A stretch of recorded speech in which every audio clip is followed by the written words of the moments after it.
E aí,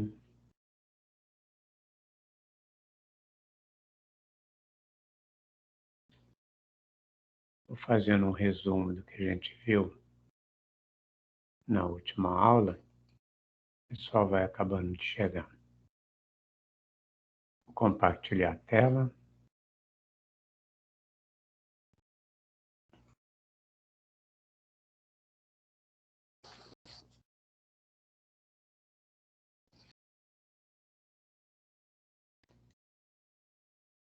Então, no finalzinho da aula passada, nós tínhamos visto a função de segundo grau, que é uma função que é da forma ax mais b mais c, com a ABC pertencente aos reais. E no caso, para que seja uma função de segundo grau, nós precisamos que esse a seja diferente de zero, para não zerar justamente esse termo. E nós vimos o comportamento, que essa função tem de acordo com os parâmetros, Quando nós temos o a positivo, nós temos, que o gráfico da função que forma uma parábola vai ter a concavidade voltada para cima. Quando a for negativo, a gente vai ter ela com concavidade voltada para baixo. E que ela acaba cruzando o eixo X justamente no ponto 0 e C, porque C é justamente o termo independente. Fazendo o X igual a zero, sobra o C,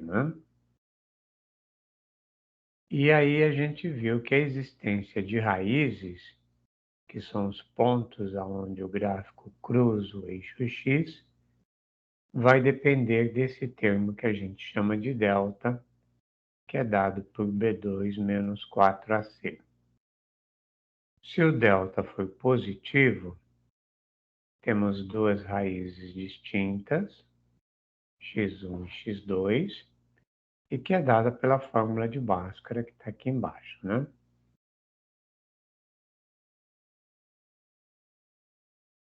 Famosa fórmula de Bhaskara, que isso é chamada de fórmula de Bhaskara no Brasil, em outro lugar do mundo não é.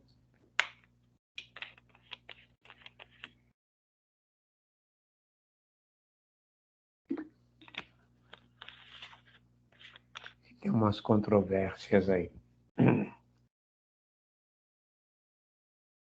Agora, se o delta for igual a zero, o que acontece? Esse termo zera, esse termo zera, então tanto x1 e x2 assumem o mesmo valor, menos b sobre 2a, que coincide aqui com o x do vértice.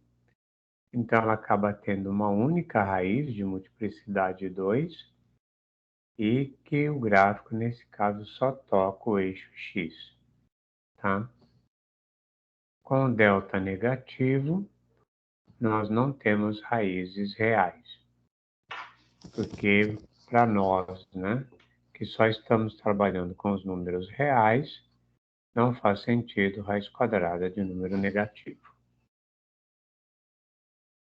Outro ponto importante é o que a gente chama de vértice, onde tem o x do vértice dado por menos b sobre 2a e o y do vértice dado por menos delta sobre 4a, porque esse vértice, ora ele vai estar fazendo o papel de mínimo, que a função atinge, que é quando nós temos a concavidade voltada para cima, e ora ele vai estar fazendo o papel de máximo, que é quando nós temos a concavidade voltada para baixo. Então, a parábola ela pode assumir um valor mínimo ou um valor máximo, dependendo da sua concavidade, e nessas situações a gente pode ter problemas onde que a gente precisa conhecer esse máximo ou esse mínimo, tá? E aí a gente fez alguns gráficos, né, usei o GeoGebra para poder mostrar a variação aí para vocês e tudo mais. Então, praticamente foi aqui que a gente terminou a nossa última aula. Aí a gente entra em equações e inequações do segundo grau,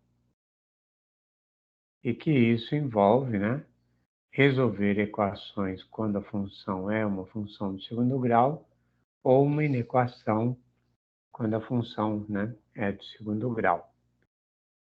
Então, nós estamos interessados em resolver a equação dessa forma. E isso sendo uma equação de segundo grau, o que nós estamos querendo encontrar é justamente o ponto aonde essa função cruza o eixo x. E como nós acabamos, né, de ver aqui em cima, isso vai depender deste valor de delta, né, a existência ou não de solução dessa equação. Se o delta for maior do que zero, existem dois valores que vai satisfazer essa equação. Se ele for igual a zero, um único valor. Se ele for maior ou menor que zero, aí não existe valor que satisfaça essa equação. Como exemplo, nós estamos pegando essa equação, tá? E para saber para que valores de x isso daqui vale zero, primeiro nós calculamos o delta, que no caso desta equação, o b vale menos 2, o a vale 1 e o c vale menos 3. Então, substituindo menos 2 ao quadrado, menos 4, que multiplica o a, que é 1, que multiplica c, que é menos 3. Então, aqui dá 4. Aqui, esse menos com esse menos vai dar esse mais 12, mais 16, delta positivo. Então, existe duas raízes. Deve ter o cálculo delas ali embaixo, mas eu vou fazer aqui. Então, essas raízes vai ser dado por x igual a menos b, mais ou menos raiz de delta, sobre 2a.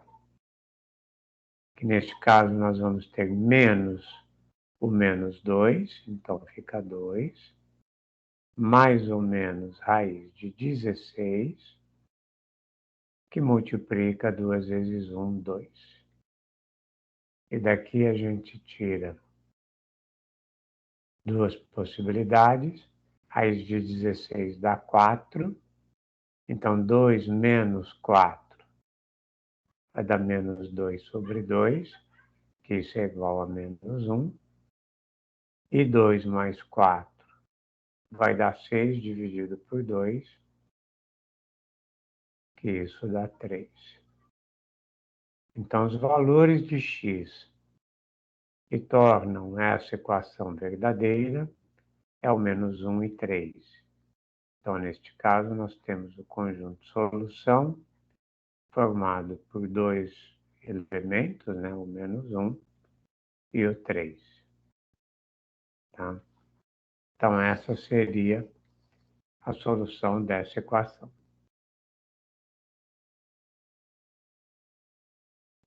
3 menos 1, e aqui, conjunto solução. Alguma dúvida, pessoal? Não, professor. Professor, o Oi. 4 veio da raiz de 16, né? Que eu dei um apagãozinho. Isso. Só porque eu dei uma distraída de leve. Só isso mesmo. É a raiz de 16, que é igual a 4, e aí que aparece.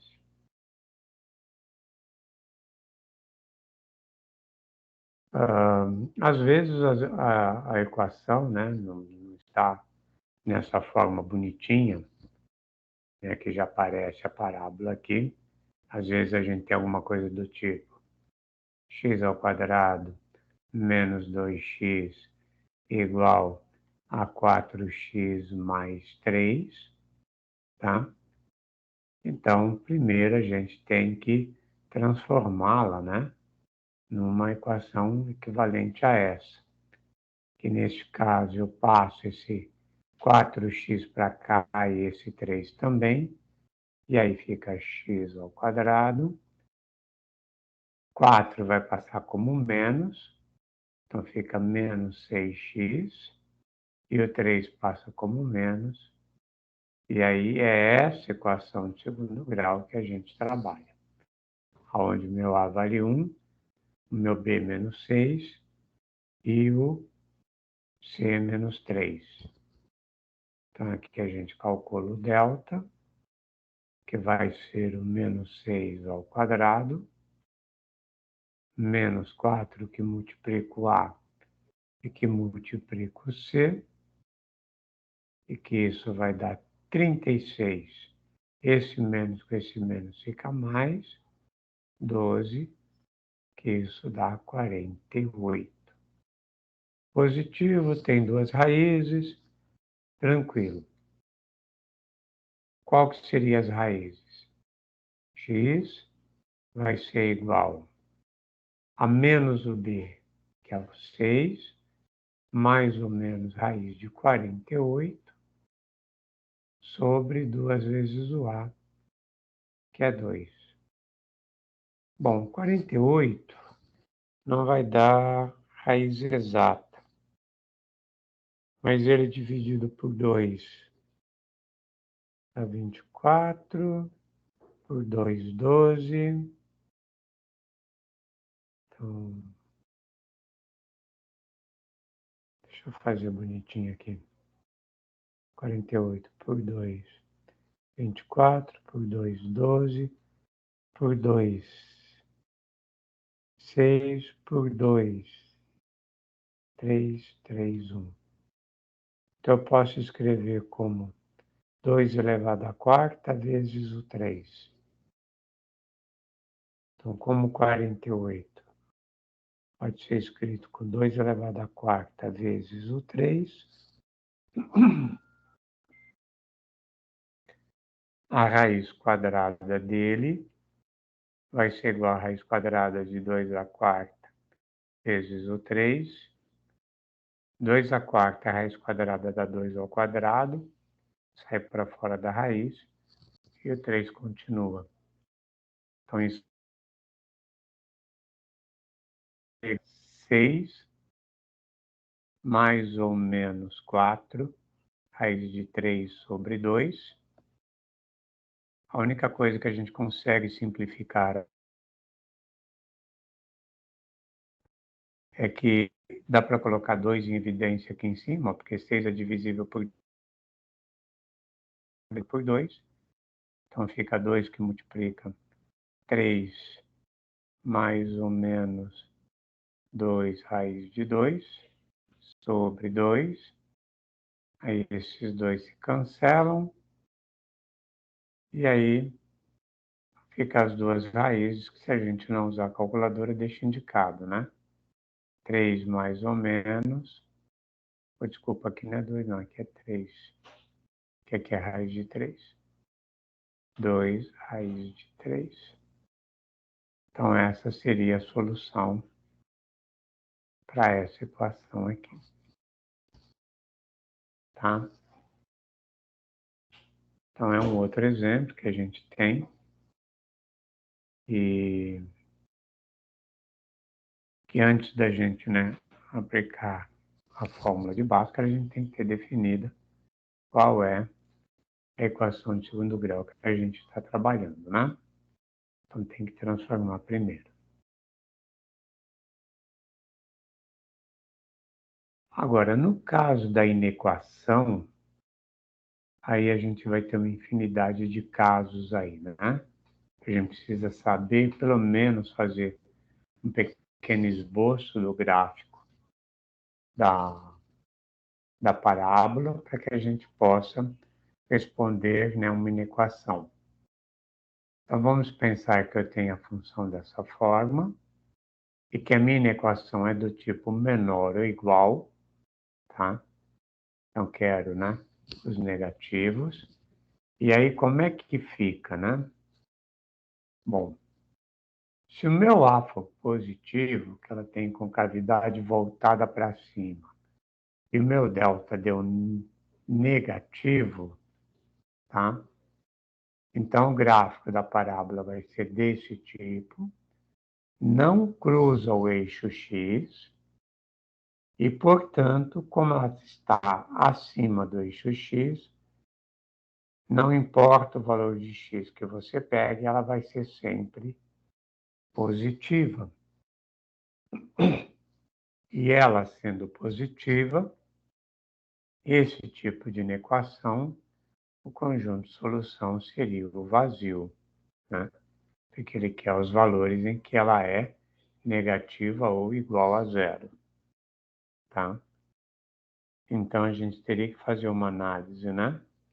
Pegando a sua concavidade e o valor, né?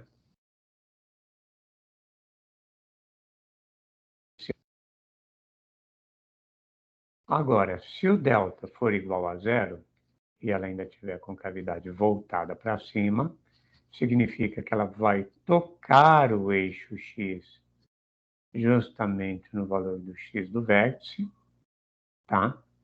E como a gente está resolvendo, né?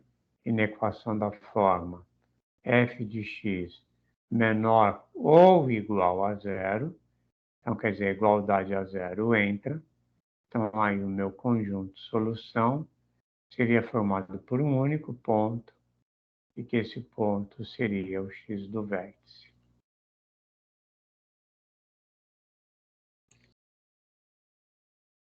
E a gente também tem o caso em que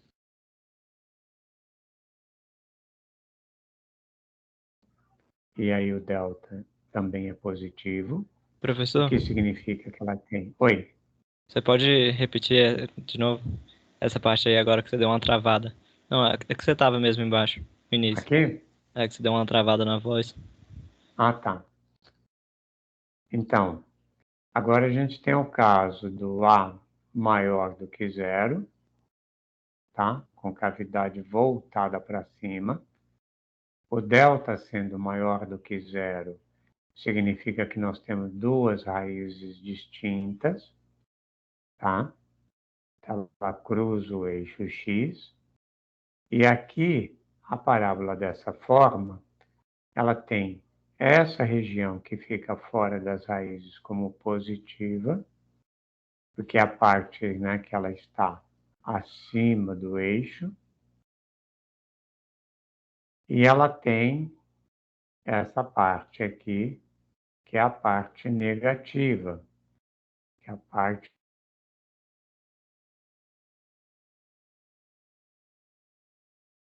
tá? Então, ela tem uma região para valores de x que ela é negativa e uma região do x que ela é positiva. E aí, neste caso, como a gente está querendo a inequação do tipo f de x menor ou igual que zero, ou seja, eu quero onde ela vale zero e é negativa, então onde ela vale zero? Aqui nas raízes, e onde ela vai ser negativa?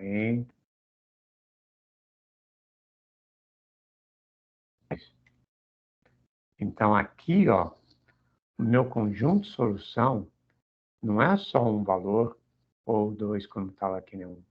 Ou como na equação, né, que era dois valores. Aqui é um intervalo inteiro. Então, esse conjunto de solução, eu posso escrever ele dessa forma. X pertencente aos reais, tal que esse x é maior ou igual que a primeira raiz ali, o x1, ou ele é menor ou igual que o x2. Então, seria esse conjunto de solução. Ou poderia escrever ele na forma de intervalo. É o intervalo que vai do ponto x1 fechado porque o x1 pertence à solução, até o ponto x2, que também fechado, porque ele também pertence à solução. Tá? Veja que no caso da inequação, né, eu tenho todos os pontos aqui para este caso, né, entre as raízes. É diferente dessa situação aqui, ó. Cadê a equação? Aqui, ó. Diferente dessa situação em que eu tenho dois elementos, né? Isso daqui, essa representação, é a representação do conjunto formado por dois elementos. Essa representação aqui é do intervalo que começa no x1 e considera todos os valores até chegar no x2, tá? Então tem uma diferença aí que a gente precisa ficar atento. Professor, Oi. desculpa.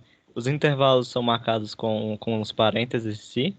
Ou o parênteses não tem muita diferença? Ou é mais pela vírgula? Que é separado essa... Aí existem duas formas que a gente tem para fazer a representação do intervalo. Aqui nós temos o chamado intervalo fechado. Por que fechado? Porque tanto o x1 e o x2 pertencem ao intervalo, tá? E aqui eu estou usando o colchete para fazer a limitação deles, tá? Eu posso usar o parênteses dessa forma aqui, ó. Tá certo? E aqui, às vezes, pode trazer um pouco de dúvida, porque, na realidade, isso daqui como intervalo, tá? É o chamado intervalo aberto, aonde o x1 e o x2 não fazem parte da solução, só os pontos que estão entre eles, tá? Então, a bolinha aberta, a bolinha aberta. Ele pode ser representado dessa forma, ou ele pode ser representado dessa forma aqui, ó. Tá? Em contraposição desse daqui, ó. Essas duas representações para intervalo aberto. Se eu usar chaves, aí é o conjunto formado por esses dois elementos. Na representação de intervalo, as chaves não ou parênteses. Entendi, professor. Obrigado. Não sabia dessa no colchete do parênteses. Quando a gente terminou a aula de conjuntos numéricos, tem um finalzinho lá, você pode até ver no material, que fala da definição de intervalos. E aí, a gente pode usar essa daqui para intervalo fechado, tá? O intervalo fechado, sempre vamos usar essa notação aqui, ó, tá? Agora, o intervalo aberto pode usar tanto essa, com parênteses, ou essa daqui com colchetes. Por que que às vezes o pessoal prefere usar essa daqui? Porque isso daqui também pode ser confundido com representação de ponto, né? Em algum lugar aqui eu falei, o ponto C0, e é anotado dessa forma, pelo par ordenado e coisa e tal. Cadê? Aqui, ó. Aqui está representando um ponto, não um intervalo. Tá? Então, isso pode fazer confusão. Então, às vezes, só você colocar o negócio, né? Por exemplo, se eu te apresento uma coisa desse tipo aqui, ó, sem o contexto, fica difícil de você falar. Isso daqui é o ponto de coordenadas x1, x2, ou isso é o intervalo que vai de x1 até x2, né? Por isso que alguns adotam o intervalo aberto como sendo esse daqui, e aí deixa essa representação exclusiva para ponto. Entendi, obrigado.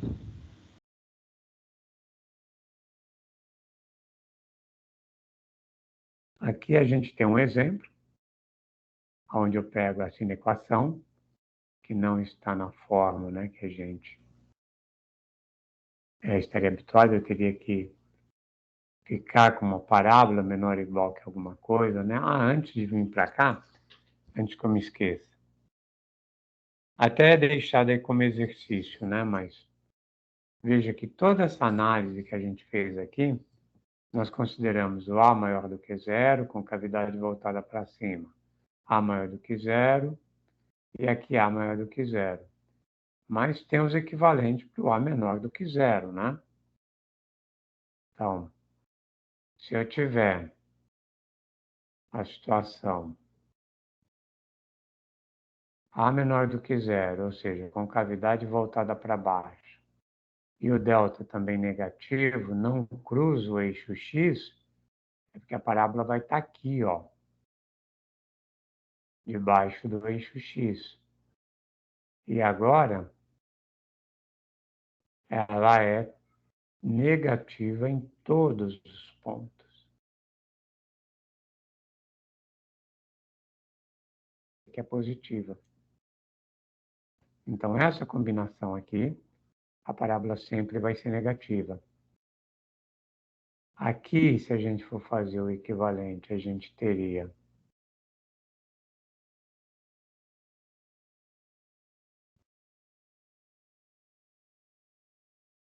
vamos dizer, o meu A é negativo, só que agora o delta é igual a zero. Então, ela tem concavidade voltada para baixo e só vai tocar o eixo x. Então, ela vai fazer uma coisa desse tipo aqui, ó.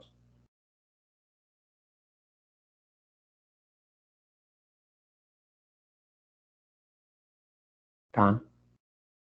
E agora ela só tem uma solução, se for pegar o menor igual a zero, né? Que seria aqui.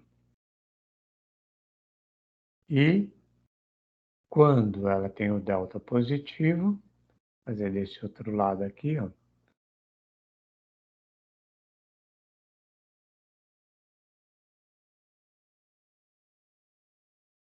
Então, eu poderia.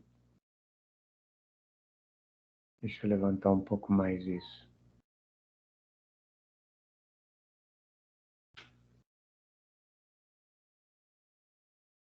Então, eu tenho aqui nesse caso A negativo e o delta positivo. Então, ela cruza o eixo x em dois pontos, mas tem concavidade voltada para baixo. Então, agora, diferente dessa, está aqui o x1, está aqui o x2, ela vai ser positiva, né, entre as raízes e vai ser negativa fora das raízes. E aí a gente completa todos os possíveis casos, né? Não aconselho a você dando casos, né? Porque não vale a pena. O negócio é fazer mesmo as contas e analisar o que a gente tem, né? Então, por exemplo, nesse caso aqui, quando eu passar esse x para o lado de cá e esse 3, nós vamos ficar com essa equação de segundo grau aqui, ó. Que vai ficar x ao quadrado, aqui tem 2x com... Aqui tem um erro de conta. Eu vi na outra turma e não corrigi ainda. Vai ficar 2 menos x, vai ficar mais aqui, não menos. E esse 3 vem para cá como menos 3, fica menos 2. Então, aqui esquece esses valores aqui embaixo, que aqui é um sinal de mais. Então, a equação que a gente tem é essa, né? Aí, quando eu calcular o delta dela, que é o b ao quadrado menos 4ac, que isso vai ser igual a 1 ao quadrado menos o 4 que multiplica o A, que é 1, e que multiplica o C, que é o menos 2. Então, esse menos 4 com menos 2 vai dar 8. 8 com mais 1, 9. Então, o delta é igual a 9. Então, nós temos duas raízes. O meu A, nessa equação que a gente está trabalhando, é positivo. Então, basicamente, a gente tem que achar aqui as raízes.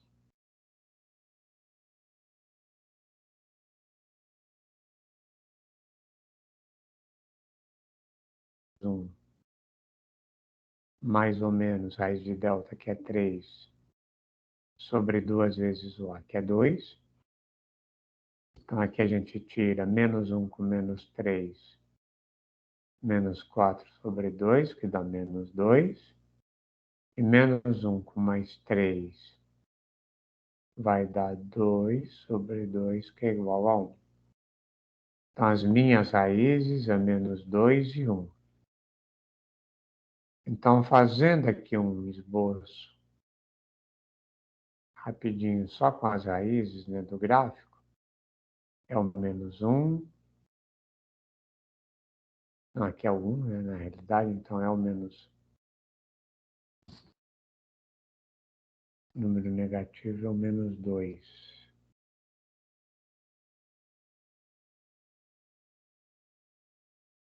Então, menos 2. O 1. Ela tem concavidade voltada para cima, então ela faz isso. Então, ela vai ser positiva aqui e negativa aqui. E o que a gente quer é onde isso daqui é menor ou igual a zero. Bom, igual a zero é nas raízes e menor ou igual é negativo. Então, a gente quer esse conjunto de solução. E esse conjunto de solução pode ser dado pelo intervalo menos 2 e 1. Tá? Então, essa dessa inequação. Aqui, por causa da troca desse sinal, o que é mais fácil trocar aqui para que aqui fique mais menos x? Então, eu teria que trocar esse sinal de menos. E aí, esse daqui vem para cá como menos. Então, aqui teria que colocar ele como menos. Para que ele venha como mais e fique menos x. E aí, bate esses valores aqui.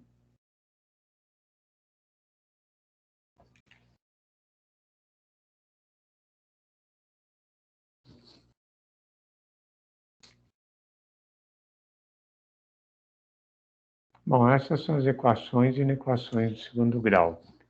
Tem uns exercícios aí para vocês resolverem, tá? Aqui esse exercício é tudo equação, né? Que aí vai depender do valor de delta e tudo mais. Aqui já são as inequações.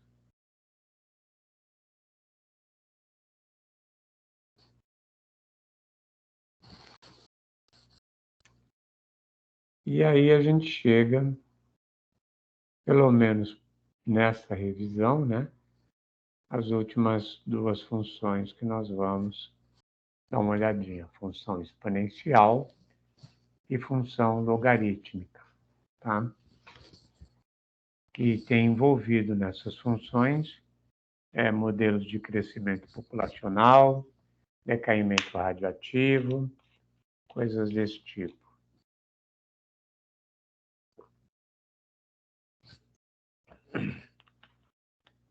O modelo de juros compostos também entra aí, né? Na função exponencial. Então, tem muitas aplicações aí que a gente usa esse tipo de função. Aqui a gente começa com um probleminha, né? hipotético, onde que a gente considera uma cultura de bactérias que cresce 5% por hora, para a gente ver como é que a gente cai no modelinho de crescimento populacional. Então, se eu tenho uma população inicial estimada, em 250 mil, ao final da primeira hora, ele vai aumentar 5%. E aí vem, a ideia, como é que a gente calcula 5% de alguma coisa, Quando a gente viu o conjunto dos números racionais, eu falei para vocês que a fração, ela representa uma proporção de algo, que no caso da porcentagem era um caso particular, dessa representação fracionária. Então, representar 5% de alguma coisa é você pegar 5 partes de 100, tá? Que no número decimal daria 0,05. Então, quando você quer achar 5% de alguma coisa, você pode multiplicar diretamente por 0,05. Se fosse 8%, 0,08, e assim por diante. Então, no final da primeira hora, eu vou ter a população inicial mais o seu crescimento, que seria 5% desse valor que nós temos. Aqui eu posso, tem esse fator aqui, que é comum, ele pode ser colocado em evidência, e quando eu faço 250 mil dividido por ele dá 1, e quando eu faço 250 mil vezes 0,05 por ele, vai dar 0,05. Fazendo essa soma, eu tenho esse termo aqui. E aqui é bom, a gente dar uma ideia do significado dessa multiplicação. Quando eu quero acrescentar alguma coisa de 5%, isso é equivalente a você multiplicar por 1,05. Então, aqui você está fazendo as duas coisas ao mesmo tempo, calculando 5% disso e somando esse 5% a esse valor, o que me daria esses 262.500, tá? Então, se alguém fala assim, e aí onde que entra também a ideia, de juros compostos, Se aplica R$ 100, em que ele rende, sei lá, 3% ao mês, 1,03.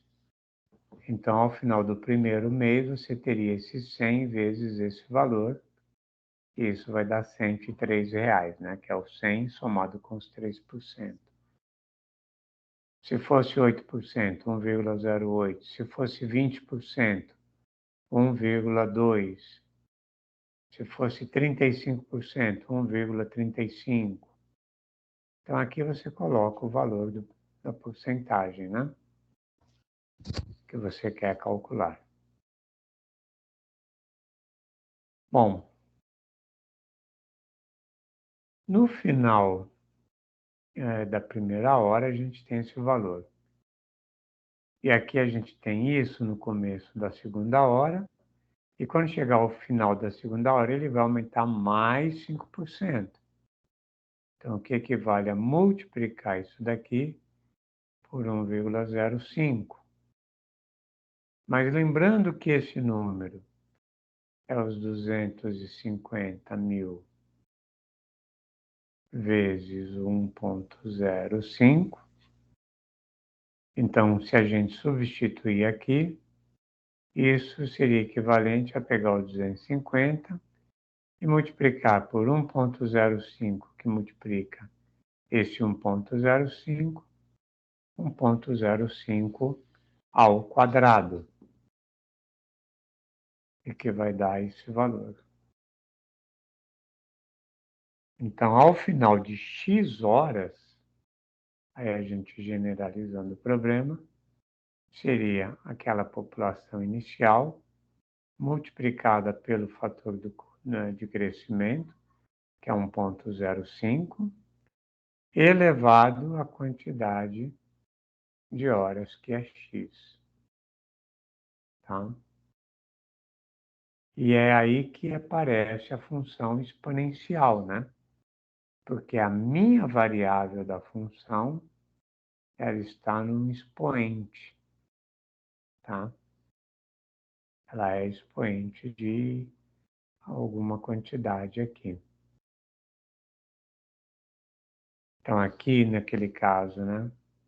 Se você tem R$100 aplicado a 3%, você considerar que ter o tempo da aplicação, 1 mês, 2 meses, 3 meses e assim por diante. Então, ao final de, sei lá, 10 meses, é só fazer o t igual a 10, e aí você vai ter o valor total que essa aplicação deu, tá? Bom, então como é que a gente trabalha com funções aonde a variável está no expoente, que é a chamada função exponencial? Então, antes da gente definir bonitinho a função exponencial, mostrar seu gráfico e tudo mais, vamos falar um pouco de potenciação, que é o que gera essa função exponencial, tá? E aí, das propriedades de potenciação, a gente vai ver quais as limitações que a gente tem que ter para ter uma função exponencial.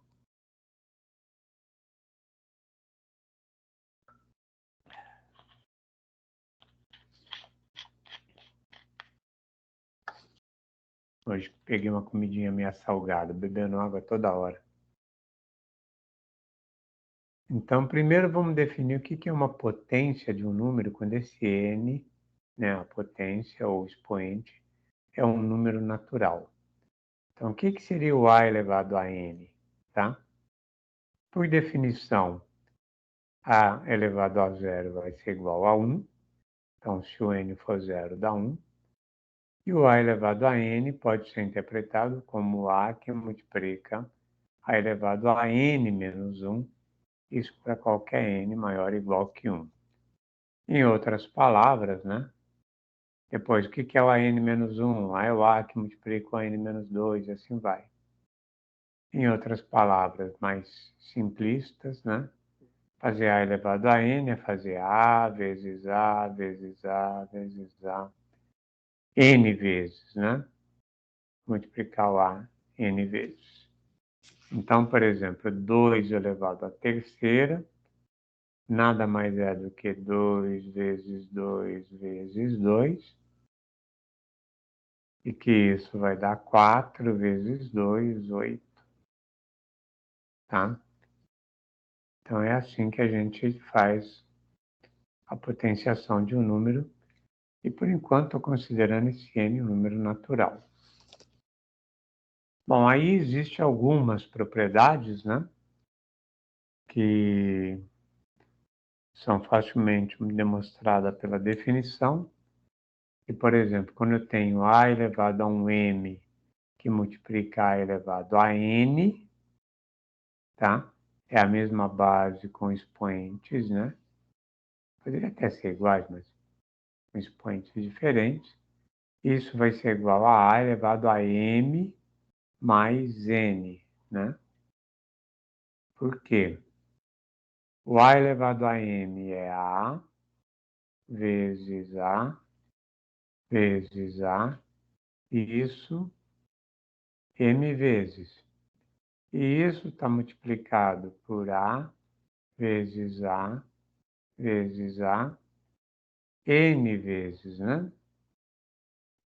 Então, esses M multiplicado por esse N vai dar um total de M mais N vezes. Por isso fica A elevado a M mais N. Mantém a base e soma os expoentes. Aqui no caso da divisão, né? É o expoente do numerador menos o expoente do denominador. Porque aqui o que acontece é o seguinte, né? Se eu tenho A vezes A vezes A. Isso daqui N vezes. E isso está dividido por A vezes A vezes A. N vezes. Como tudo aqui é multiplicação, eu posso ir cancelando os termos. E com isso eu vou diminuindo, né? O que vai sobrar? M menos N. Tá? E aí a gente pode até fazer uma coisa aqui, mas e se essa de subtração for um número negativo? Né? Por exemplo, eu tenho A vezes A vezes A 3 vezes. E aqui eu tenho A vezes A vezes A vezes A vezes A 5 vezes. Então eu estou fazendo na realidade o A terceira dividido pelo A quinta. Então, quando eu começar a cancelar, o que acontece? Aqui em cima sobra 1, tá? Não é 0 não, viu, pessoal? É 1. Porque é esse vezes esse vezes esse que está multiplicando 1. Nós estamos cancelando coisas que se multiplicam, sobra 1, tá? E aqui embaixo sobra A vezes A.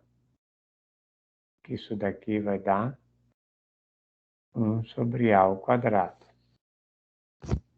Agora, se eu usar, né, essa regra que a gente tem, né, de expoente do numerador menos o do denominador, eu vou ter A elevado a 3 menos 5. E 3 menos 5 vai ser A elevado a menos 2. Então, A elevado a menos 2 é a mesma coisa que 1 sobre A elevado a 2. Tá?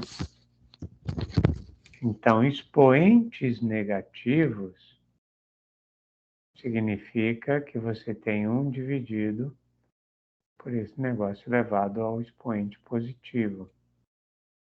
Então, por exemplo, quando eu falo que eu tenho 2 elevado a menos 3, isso é igual a 1 sobre 2 à terceira, que isso é igual a 1 oitavo. Tá? Então, esse é o significado do expoente negativo. E isso não é muito difícil da gente também provar, né? Se a gente tirar aqui, ó, do A elevado a 0, ó, 1 é igual a A elevado a 0. Mas o A elevado a 0 pode ser escrito como A elevado a N menos N. Isso pode ser A elevado a N sobre A elevado a N. Tá? Que dá o 1. Então, mostra que essas coisas estão todas relacionadas, né?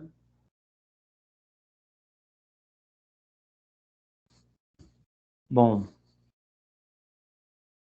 outra propriedade que a gente tem, que A vezes B elevado a N, é A elevado a N que multiplica B elevado a N. Essa daqui vem da definição também, né? Porque se eu tenho A vezes B elevado a N, qualquer coisa elevado a N é essa coisa vezes ela mesma, N vezes. Agora, como aqui tudo é multiplicação, eu posso dividir isso daqui pegando todos os A's primeiros. Então, fica A vezes A vezes A vezes A, que multiplica, agora pego todos os B's. B vezes B vezes B. Como aqui tinha N termos, então aqui tem que ter N. E aqui tem que ter N. Então isso vai ficar igual a elevado a N, que multiplica B elevado a N. Tá? Então, essa propriedade E3, você simplesmente quebra, né? Você tem A vezes B elevado a N. E, ó, é multiplicação, hein, pessoal?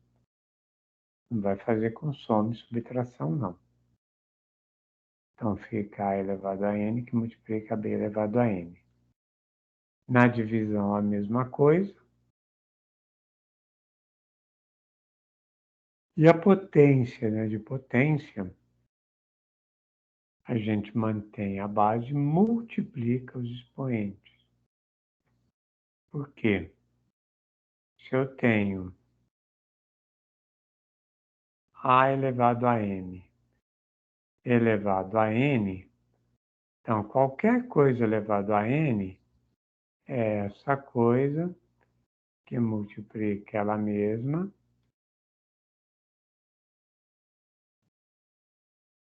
N vezes, tá? Só que cada um desses aqui tem M. Então, aqui eu tenho M, aqui eu tenho M, aqui eu tenho M. Quantas vezes eu tenho M? Se eu coloquei N aqui, então vai ser A, M vezes N. E aí que vem a propriedade de potenciação aqui.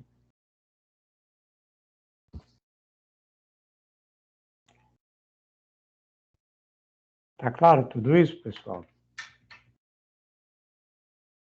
Sim, senhor.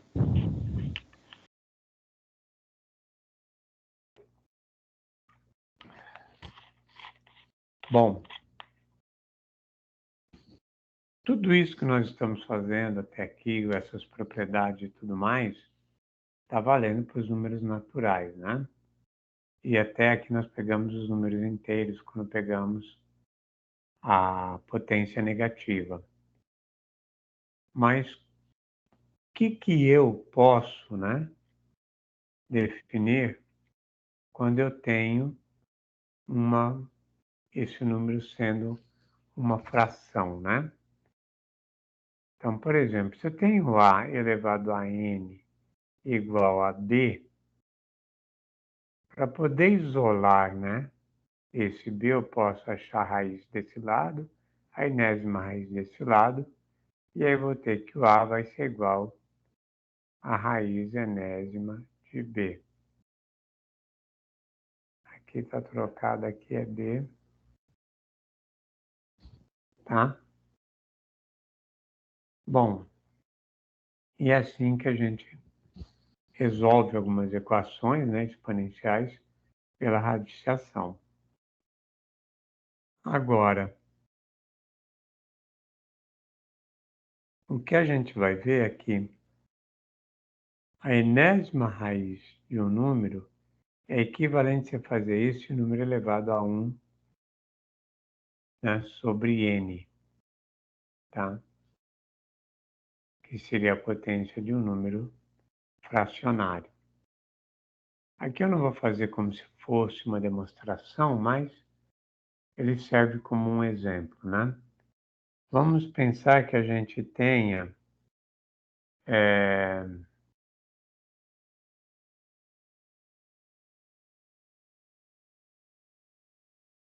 o A elevado a 1. Esse 1 eu posso escrever como A elevado a meio mais meio. Quebrar esse 1 em 2.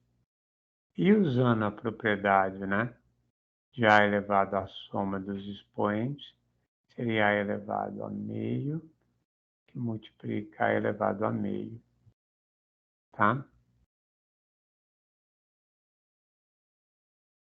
Agora veja, se eu chamar se A elevado a meio de Y, tá?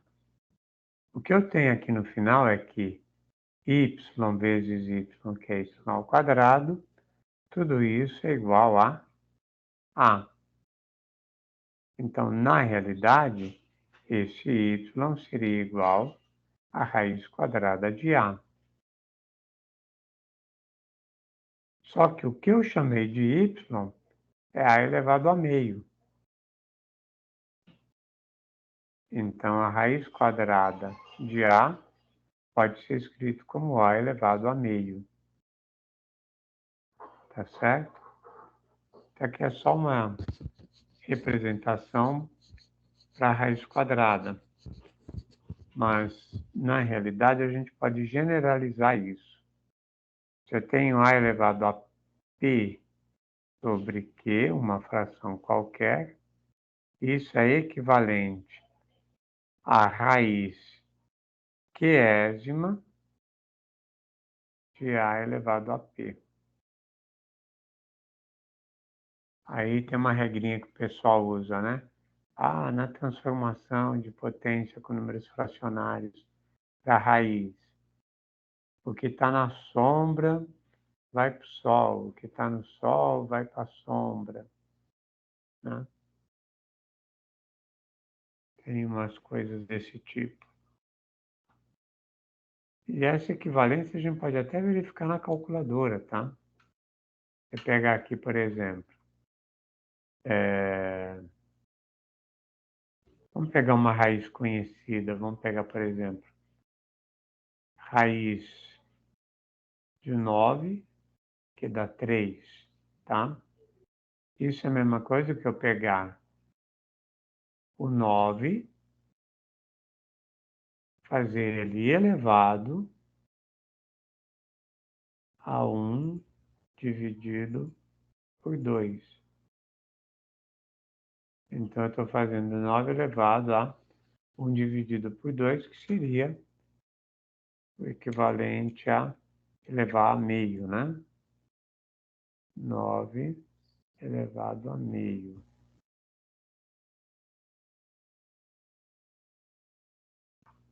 Que dá o mesmo 3, que daqui é a mesma coisa, raiz quadrada de 9.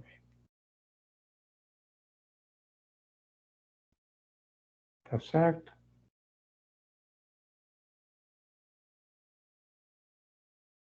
Tá certo. Então, aqui, olha só como a gente foi expandindo o negócio. Nós começamos com um número natural, depois do número natural nós passamos para um número inteiro, dando notação para expoente com número negativo, e agora nós estamos fazendo com os números racionais, que é a forma de fração.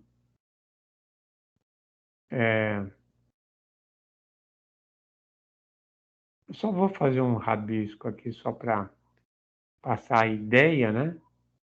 Que a gente também pode fazer potência de qualquer número real, por exemplo, com raiz de 2, tá? Agora, qual que é o significado disso, né? O que isso daqui representa?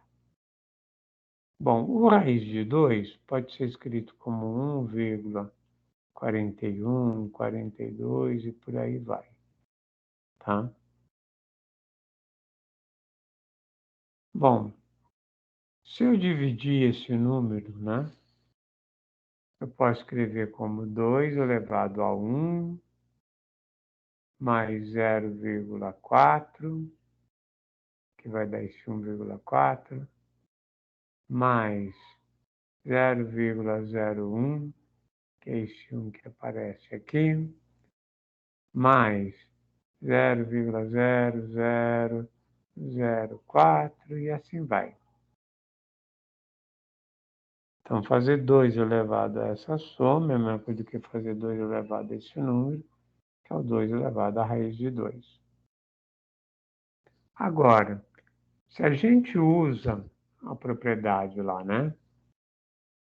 Seus expoentes estão somando, então mantém a base e vai multiplicando cada número. Então, se aqui a gente tem essa soma de expoente, aquilo ali seria equivalente a 2 elevado a 1, que multiplica 2 elevado a 0,4, que multiplica 2 elevado a 0,01, e assim vai.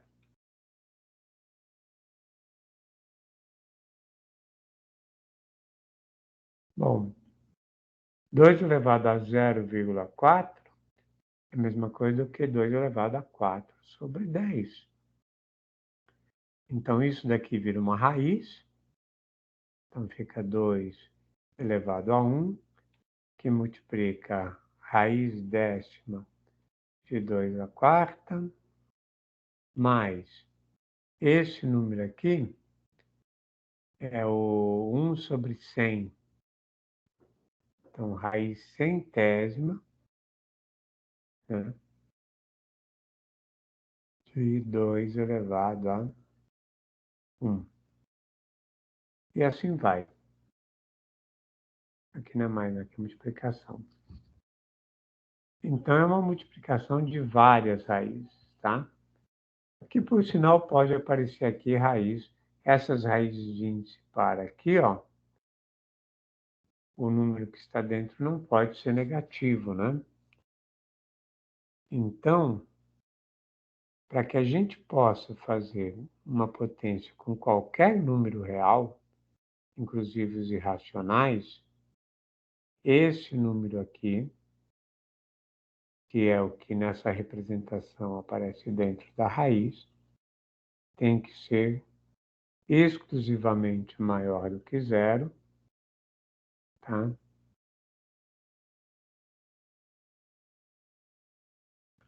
Zero não faz muito sentido. E aí a gente vai ter a definição de uma função exponencial.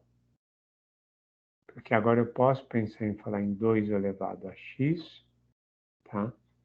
Uma função desse tipo, aonde esse x é um número real qualquer. Então, em termos de representação, uma função que vai dos reais nos reais positivos. E por que reais positivos, né? Porque eu vou ter minha base sempre positiva e não tem como esse número se tornar negativo, não importa o valor de x. Ele pode crescer, diminuir, mas ele não vai ficar negativo, não troca de sinal. Por isso que o conjunto de chegada aqui é só os reais positivos. E aqui está o tipo de gráfico que a função exponencial tem. Então, essa função exponencial f de x igual a uma constante que multiplica b elevado a x, tá? Quando esse b é um número maior do que 1, nós temos essa função exponencial, que é a função exponencial de crescimento.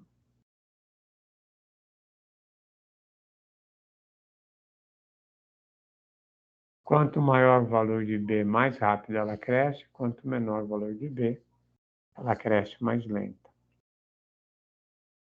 Mas aqui a gente pega para b maior do que 1.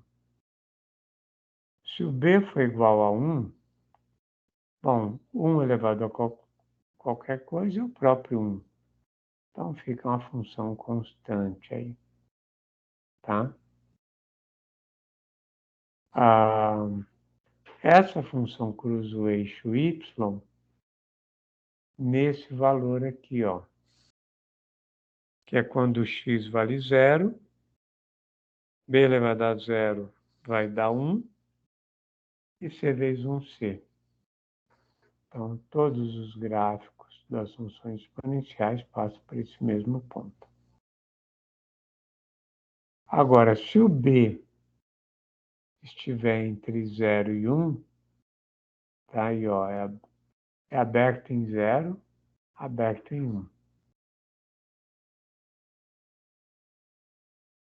Então, a minha função, ela vai ter esse comportamento aqui, ó, da linha vermelha, é uma função de ter, vou colocar decaimento, tá? Enquanto essa daqui em azul representa, por exemplo, pode representar o crescimento populacional, juros compostos e tudo mais. Essa daqui do decaimento, né, ela vai mostrar o abatimento de, pode ser um modelo de abatimento de dívida, né? Que a dívida cai, sei lá, 10% ao mês. Como é que ficaria? 100 vezes. Se ela cai, é 1 menos 0,1. Então fica 0,9 elevado a x. E aí o meu B vai estar dentro desse intervalo. E aí você tem uma coisa de decaimento. Decaimento radioativo, tá? Segue esse modelo. Quando você tem uma lavoura, aplica um defensivo, que ele vai ficar ativo por um tempo, mas conforme o tempo vai passando, ele vai decaindo, né, a sua presença, né? E assim segue. O gráfico dessas funções exponenciais estão sempre acima do eixo x, que meu b vai ser sempre positivo, tá? E é isso aí. Para a gente entrar na função logarítmica, tá? Vamos pensar no seguinte probleminha.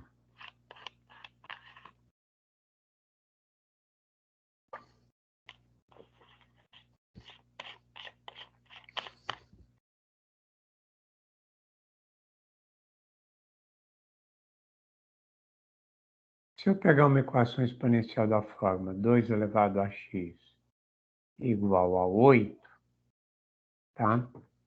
Essa daqui é uma equação exponencial que dá para a gente resolver razoavelmente fácil, porque eu posso escrever esse 8 como 2 elevado à terceira. Então, agora a gente tem a mesma base iguala os expoentes. Então, x igual a 3 é o valor dessa equação aqui. Mas se eu pegar 2 elevado a x igual a 7, não tem como escrever 7 como 2 elevado a alguma coisa, né? De forma que eu posso fazer uma comparação aqui com os expoentes. Então, qual que seria o valor de x aqui, né? Para isso, tem a figura do logaritmo, que uma forma, né, é justamente de introduzi-lo como um processo inverso da exponencial, né? Se eu tenho log de b na base A dando x, isso implica que o a elevado a x é igual a b, tá? Então, essa é uma forma de a gente fazer a definição de logaritmo em função da exponencial. Então, a gente tinha, para achar esse valor de x, eu tenho que calcular o logaritmo de 7 na base 2. Isso é o que vai me dar o valor de x. Por quê? Porque a 2 elevado a x. E aqui quem está fazendo o papel de A é o 2. Isso vai ter que ser igual a B, que é o 7 que a gente escolheu. Então, resolver função exponencial, eu preciso do logaritmo, tá? Até esse daqui também, né? Que não tem nada a ver ali com o que a gente estava falando, mas eu posso resolver por logaritmo. A solução disso daqui vai ser o logaritmo de 8 na base 2, que isso tem que dar 3.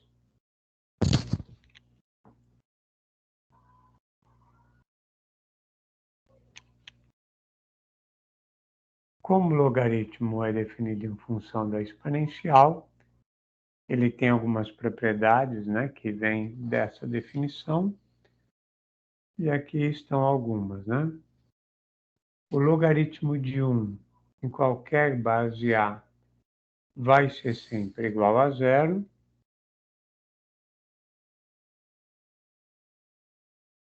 porque, ó, pela definição que a gente tem,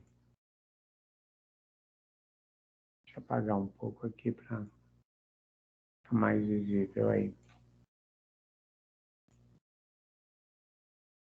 Se o logaritmo de B na base A dá x, então A elevado a x igual a B. Então, o B, o A e o x.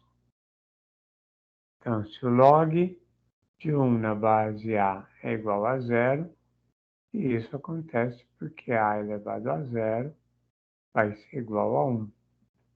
E isso a gente já viu, né? É verdade. O logaritmo de A na base A vale 1, pelo mesmo motivo, né? Se está dando 1, é porque A elevado a 1 tem que ser igual a A, e isso é verdadeiro. Agora, essas três próximas propriedades, antes de inventarem as calculadoras eletrônicas e tudo mais, era muito usado para fazer cálculo mais complexo de maneira mais rápida. Porque, veja bem, olha o que ele faz com um número elevado a uma potência.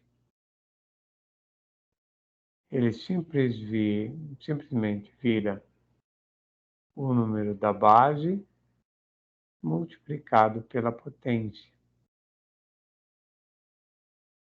tá?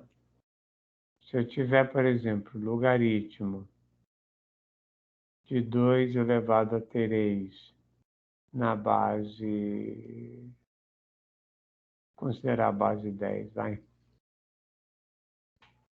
Isso vai ser igual a 3 vezes, que é o expoente, o log de 2 na base 10, tá? A gente pode fazer um experimento aqui na calculadora. Aqui eu vou usar o logaritmo natural, vamos usar o log mesmo, vai.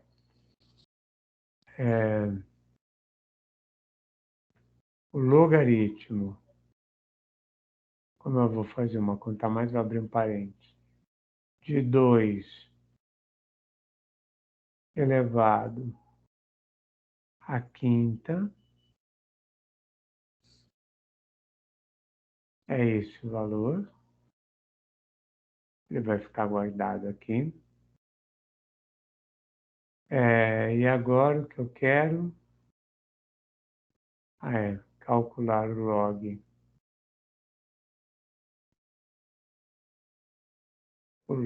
de 2 vezes esse 5 que está no expoente, vai multiplicando, e aí percebam que é o mesmo valor, né? Então, que nós fizemos ali? Que o log de 2 elevado à quinta é igual a 5 vezes o log de 2.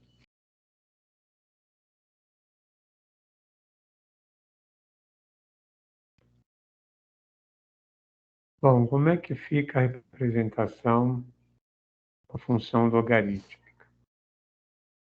Primeiro que a função logarítmica eu não posso calcular para qualquer valor de x, né?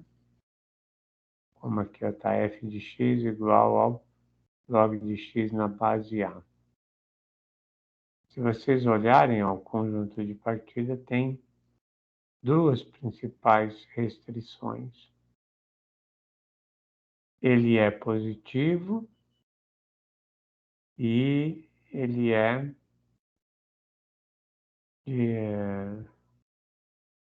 o estrela, não tem o zero, tá? Porque eu não posso calcular o logaritmo de zero. Pensa aqui, ó. O log de b na base A é igual a x, então A elevado a x é igual a b. Agora, faz o b igual a zero. Se o b for igual a zero, A elevado a x tem que ser igual a zero. Mas como A é um número positivo, eu não posso ter algum expoente x que vai me dar zero. Então, a gente não calcula quanto que é o logaritmo de zero.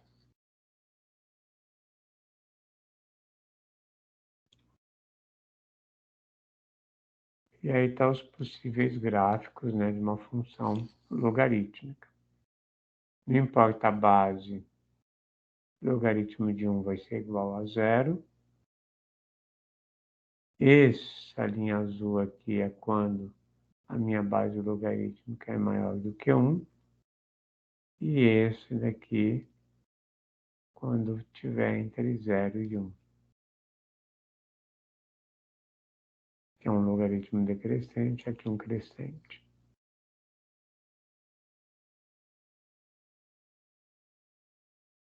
Então, para a gente fechar essa parte de função exponencial e logarítmica, né? Eu vou fazer um exemplo aqui no GeoGebra. Espera aí, deixa eu...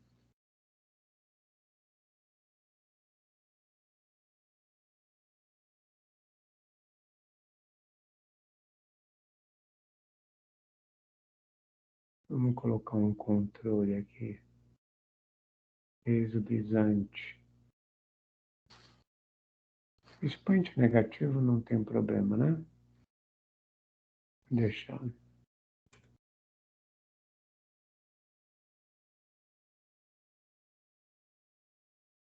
Então, agora eu vou pegar uma função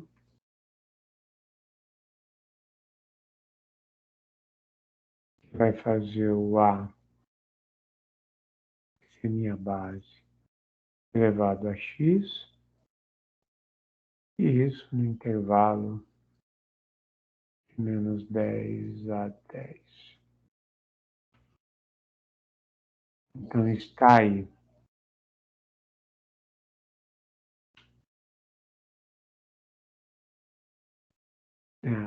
Como A está valendo 1 e 1 elevado a qualquer valor de x é a função constante, aqui a gente tem o A maior do que 1, função exponencial crescente, e aqui entre 0 e 1, função exponencial decrescente.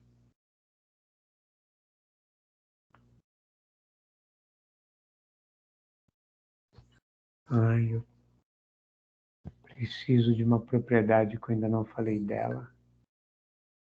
Cadê? Eu pulei ela, essa daqui, ó. Esquecendo da propriedade de mudança de base, que é muito importante.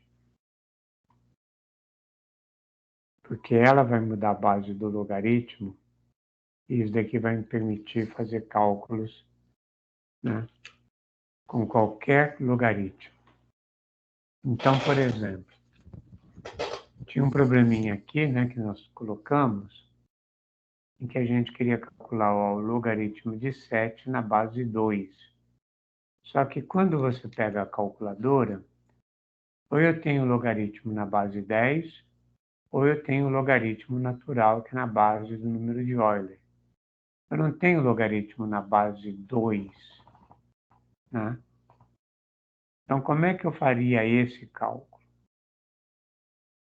Aí existe a propriedade de mudança de base, que diz o seguinte, ó, se eu tenho o logaritmo de b na base A, isso é equivalente de fazer o logaritmo de b numa base C, dividido pelo logaritmo de A numa base C.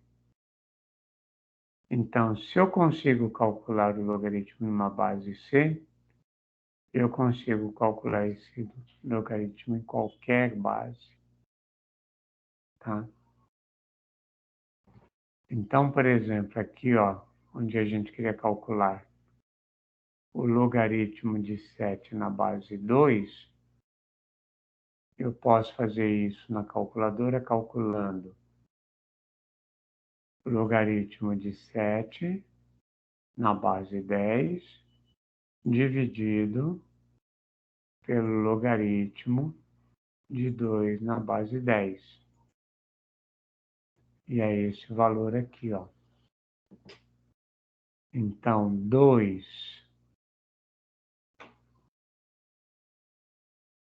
vai lá, meu filho.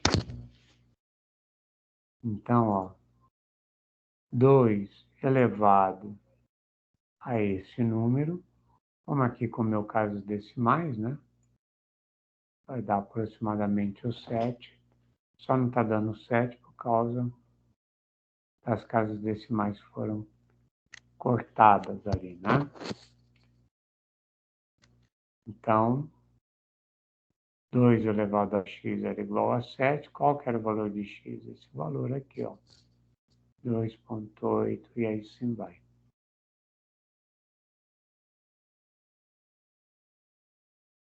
Por que que eu lembrei dessa mudança de base, né? Porque justamente agora eu escrevi uma função e que essa função tem que ser o logaritmo na base A, tá? Então, aí ficaria a função. Como eu não tenho a função logaritmo na base A, então eu vou calcular como sendo o ln, o valor que eu estou calculando, que nesse caso é o x. Isso daqui, deixa eu colocar um parênteses aqui para ele poder entender.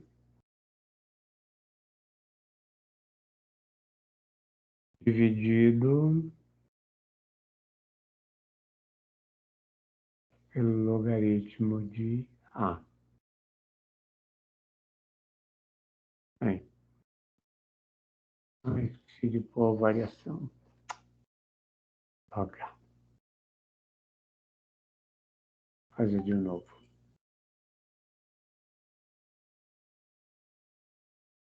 Função,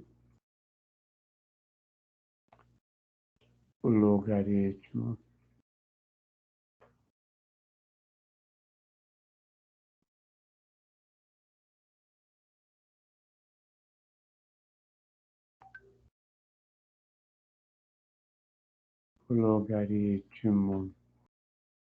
x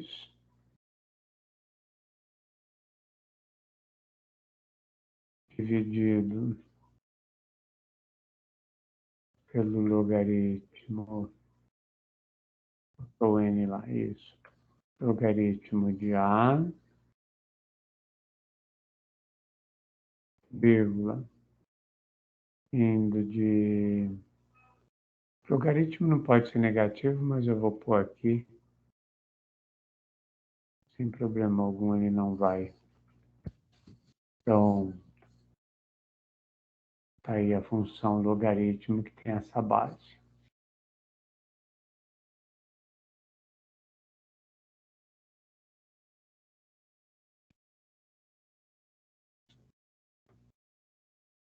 Aí eu vou colocar mais uma função ali.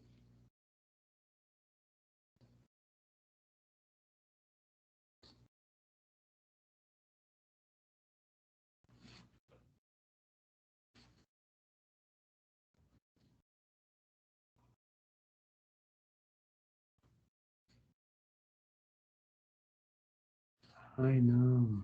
Cadê a função? Hoje eu não estou estragando o que eu faço. Vamos escrever como H.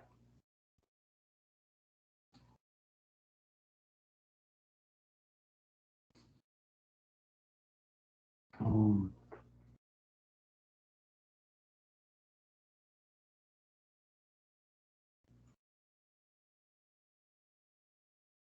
estou colocando essa função H aí só para vocês terem um referencial.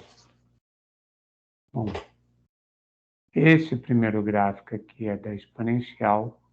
Esse daqui é o gráfico do logaritmo, que tem como base o A igual a 1,5. Então, percebam que conforme eu mudo o valor de A aqui, esses gráficos usam essa reta f de x igual a x ou y igual a x como se fosse um espelho refletido, né? Então, esse gráfico aqui, se você rebater ele de forma simétrica em relação a essa reta, vai dar esse gráfico aqui, ó, tá? Se eu dobrasse, né, nessa linha pontilhada, esses dois gráficos aqui iam coincidir, né? Isso porque uma função é a inversa da outra, tá? E não importa o valor que eu coloque aí. A O não pode ser negativa aqui, a base não pode ser negativa.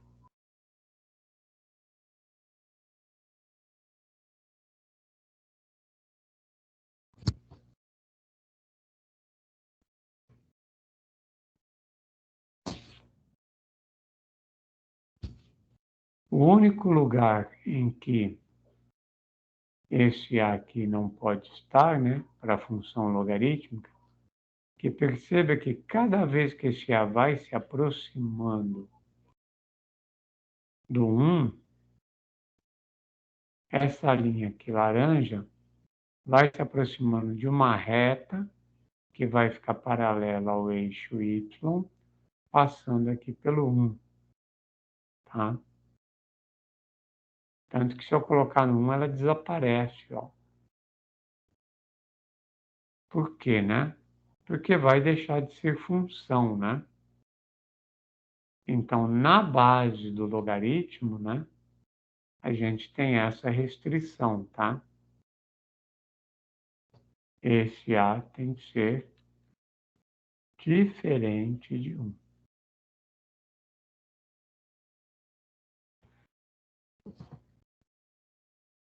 Não posso ter base logarítmica, né, igual a 1. E aí tem alguns exercícios para a gente resolver também. Alguma pergunta, pessoal?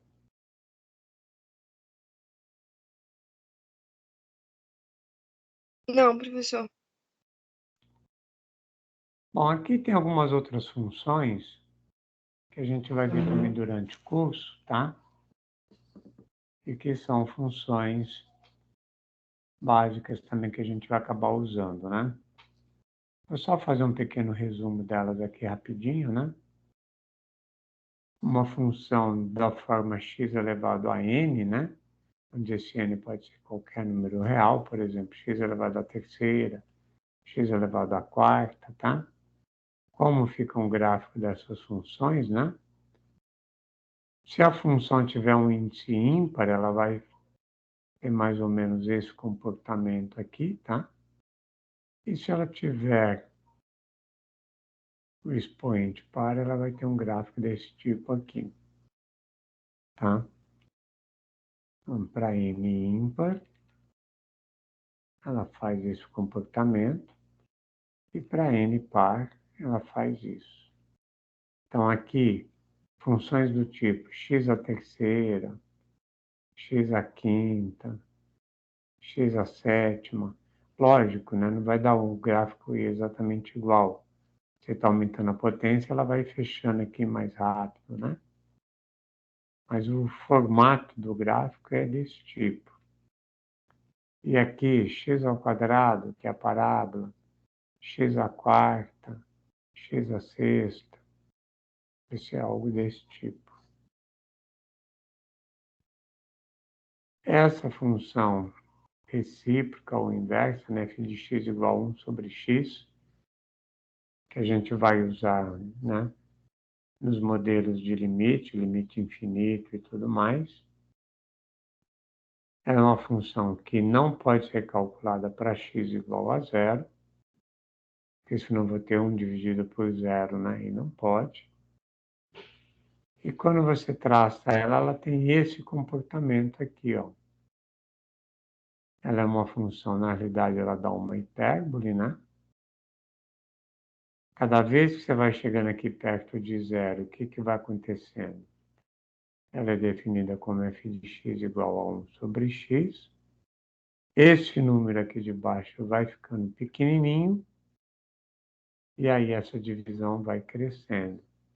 Então, o gráfico da função aqui vai para mais infinito.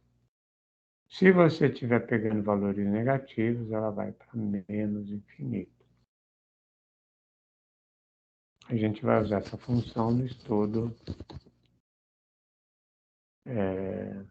de limites, tá? A função modular, que é a função que dá a ideia de distância, o módulo, né?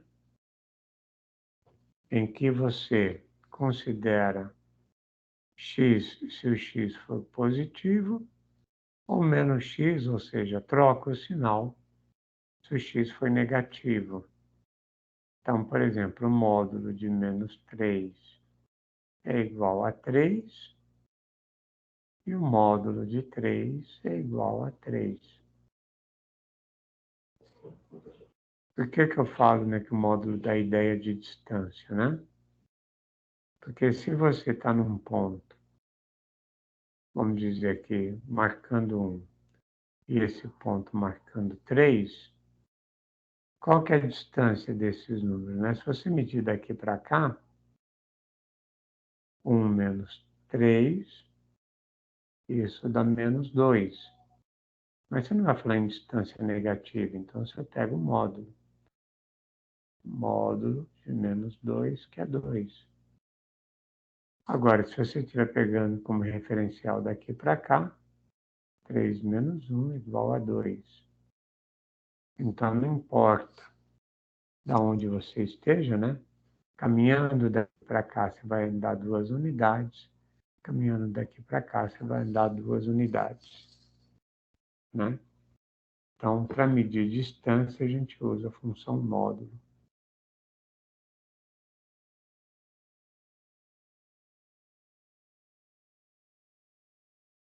E algumas coisinhas aqui a gente vai chamar atenção durante o curso também. Função composta, quando a gente estiver falando de derivada da regra da cadeia, né? Eu vou voltar nesse assunto aqui. Aí define direitinho o que é a função composta e como a gente deriva a função composta, né? Aqui é para poder falar da existência de função inversa. Eu falo o que é função sobrejetora, injetora e bijetora. Quais são as condições para que você tenha uma função inversa, né? Basicamente é o seguinte, para que você possa inverter uma função, ela tem que ser uma função, né, do tipo 1 a 1. Associa um elemento com outro elemento. Não pode sobrar ninguém aqui, nem aqui, né? Porque se eu estou fazendo a função que me leva os elementos daqui para cá, Quando eu penso na função que vai retornar isso, que é a função inversa, ela tem que satisfazer as mesmas coisas, né, da definição de função. Então, cada um dele aqui tem que ter um único do outro lado, e assim vai. E só se for uma relação 1 a 1. Uma função que tivesse uma coisa desse tipo aqui, ó, não dá para inverter, porque eu posso até fazer a função daqui para cá. Mas quando eu vou tentar fazer daqui para cá, para esse mesmo valor de x, eu tenho 2y diferentes. Então, não é função.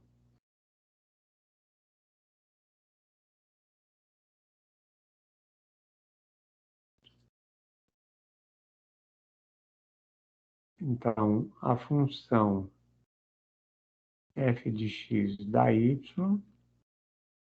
Então, quando se aplica a inversa em y, ela volta no x. Então, se a elevado a x é igual a y, o log de x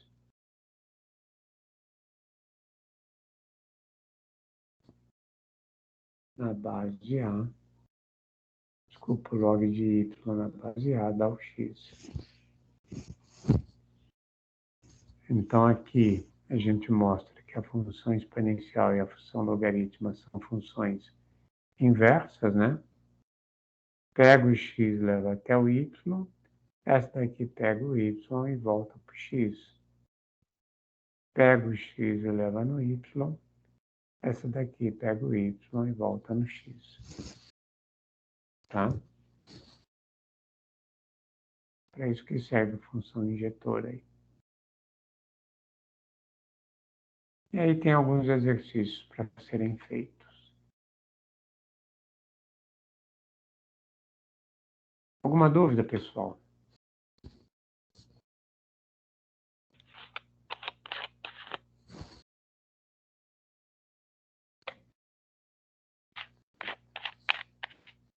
Não, professor. Professor, eu tenho uma dúvida que não é sobre o conteúdo, na verdade, é sobre a prova. Todas as gravações da aula vão estar disponíveis até o dia da prova, né? Caso a gente precise assistir para retomar alguma dúvida, algum conteúdo. Elas vão ficar o curso inteiro, Tá, tá? obrigada. Eu não tiro as aulas do ar, não. O que pode acontecer, que já aconteceu com outras turmas, que nem eu estou contando que a gravação está ocorrendo normal, sem problema nenhum. Já aconteceu da gente perder gravação, tá? De repente, por algum motivo, o Teams parou de gravar e aí a aula já tinha ido e não tem como recuperar, né? Mas isso aconteceu, por exemplo, semestre passado aconteceu uma vez só. Mas como vocês também têm aquelas aulas lá dos vídeos interativos, que também é uma explicação do conteúdo, né, de uma maneira lá mais quebrada e coisa e tal, mas tem a explicação. Então, quer dizer, sem um vídeo com explicação, vocês nunca vão ficar. Tá bom? Tá bom, professor. Obrigada. Tem mais alguma dúvida, pessoal?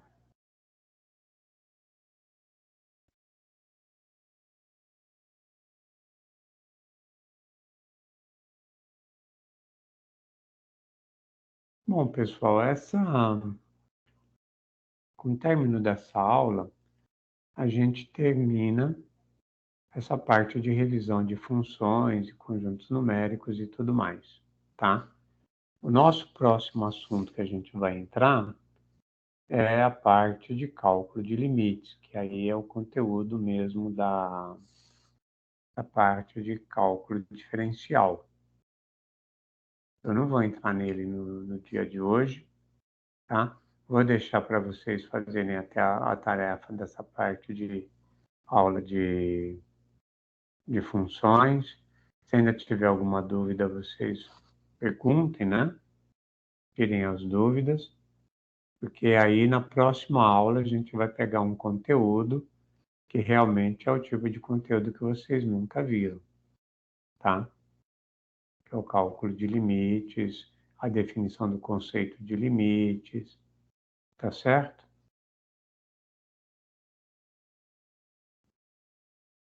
Tudo bem? Tudo bem. Professor, parece que tem uma Bem, aluna que tirou dúvida aí no chat, ela tá com...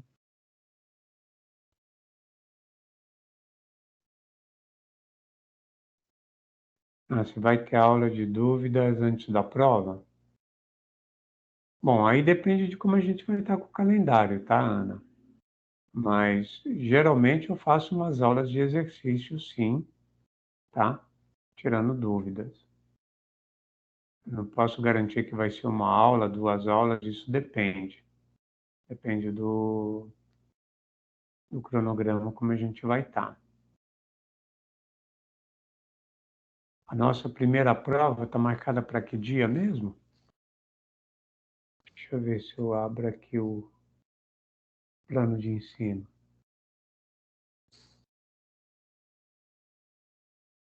Disciplinas, plano de aulas. Nossa, é matemática 1. Mate agro, mate 1. que é isso? Gente, desculpa, eu tava falando com o meu cachorro e meu microfone tava ligado. Desculpa. Sem problema. Essas aulas online acontece de tudo.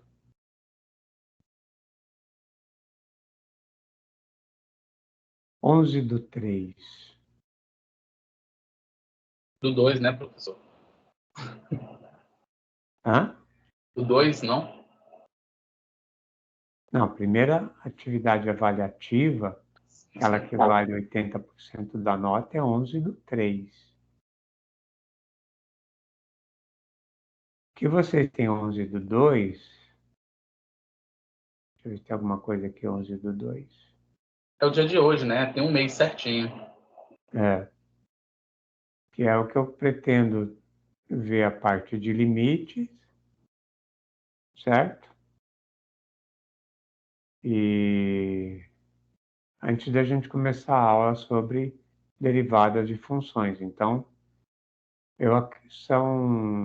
tem umas 4 aulas, então vai dar para a gente fazer, sim, umas aulas de exercício antes da prova, tá? Professor, posso fazer uma observação? Pode. Eu estava vendo os exercícios de limite, né? Aí tem uma parte do exercício lá que você coloca os pontos, né? Os números. E dependendo do número, a curva automaticamente ela se volta, ela faz desenhos diferentes dependendo do número que você coloca, né? Eu achei bem legal aquilo ali. Se eu não me engano, foi no exercício 2 ou 3. Só o demonstrativo. Eu achei aquilo ali bem legal, bem pedagógico.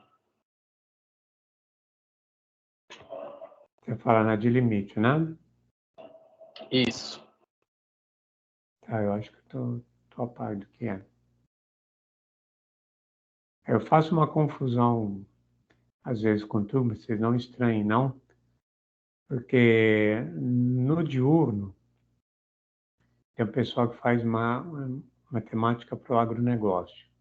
O conteúdo é o mesmo, só que a semana deles é dividida em 2 aulas na semana.